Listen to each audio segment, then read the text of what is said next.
السلام علیکم پښتو شو چینل ته ډیر ښه راغلاست. څو مهم خبرونه راسره واورئ. امریکا له افغانستانه پښې سپکوي.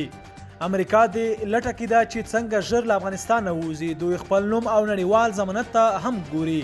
نیویارک ټایمز په دې هکله خپل مطلب کې ویلي امریکا له بیلو لارو په فشار اچولو سره غواړي تاوتریخوالی کم کړي او خپل وتلو ته زمینه برابره کړي. مطلب وایي که څو اونیو کې نه سرتیري وځي او نه هم تاوتریخوالی کم شي نو دا باید لومړی ناکامي به وي. طالبانو له می میاشتو وروسته د بریدونو کولو خبرداری هم ورکړی دی. او بل مهم خبر، طالبانو نظامي کمیسیون ته د جګړې امر ورکړی. وروسته له هغې چې په خوست او ننګرهار کې د ملکي خلکو د وژنې ویډیوګانې خپرې شوې، اوس طالبانو په یوه اعلامیه کې ویلي دي چې د ګډو ځواکونو د عملیاتو په وړاندې به دوی نور خاموش پاتې نشي. طالبانو په خپلو نظامي کمیسیونو باندې غږ کړی دی چې د ګډو ځواکونو د عملیاتو د دوام په صورت کې به د دوی باندې ورته حملې ترسره کړي. په داسې حال کې چې تمه ده په راتلونکو 2 اونیو کې د ترکیې هیواد په استانبول ښار کې د بین الافغاني خبرو یو مهمه غونډه ترسره شي. په عملي ډول په افغانستان کې د جګړې شدت نور هم د لوړېدو په حال کې دی. په خوست او ننګرهار کې افغان حکومت د شویو عملیاتو په پایله کې د ملکیانو وژل نه مني او وایي چې د طالبانو هغه کسان یې وژلي چې د عملیاتو تیاری یې کوو.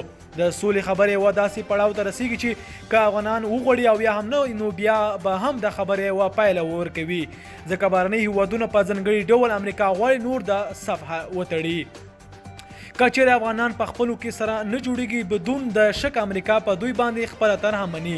خو دننه په افغانستان کې د تاوتریخوالي کچه زیاتېدل هغه څه دي چې د یوې احتمالي توافقنامې وروسته هم د دې ښکارندویي کوي چې جګړه به دوام ورکړي. په خوست کې ولایت کې د شویو عملیاتو پایله کې د ملکي وګړو د وژل کېدو په هکله انځوریز شواهد شتون لري، خو حکومت یې نه مني. د بل لوري د هیواد په نورو برخو کې د طالبانو عملیات او حملې هم شتون لري چې حالات پسې بیخي کړکېچن کوي. که د تاوتریخوالي کچه په هر اړخیز ډول کمه نشي او یا اوربند قایم نشي نو په استانبول کې کیدونکي تړون به هم په افغانستان کې سوله تضمین نه کړي. بل پلو بلوچ ملتپال بیا پاکستانی پوځیانو ته مالی او ځاني زیانونه اړولي. بلوچ ملتپال د ازادۍ ترلاسه کولو مبارزه په لړ کې یو ځل بیا په پاکستانی پوځیانو پناه کړي چې مالی او ځاني زیانونه یې ور اړولي دي. خبريال ورپاڼه ته د رسیدلو معلوماتو له مخې دا پیښې د بلوچستان ایالت په بېلابېلو سیمو کې رامنځته شوي دي چې پکې د سرحدي پولیسو یوه پوسته د پوځ یو موټر او د مخابراتي شبکې یوه خاده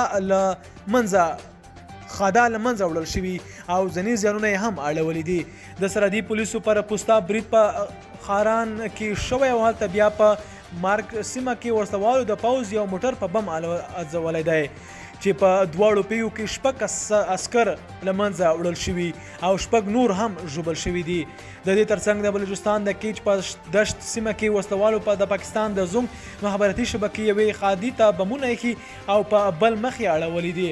د پیښې بلوچ ملتپالو لخوا رامنځته شوي دي او له پاکستاني څخه د آزاد بلوچستان له رامنځته کولو مبارزې یوه برخه ده.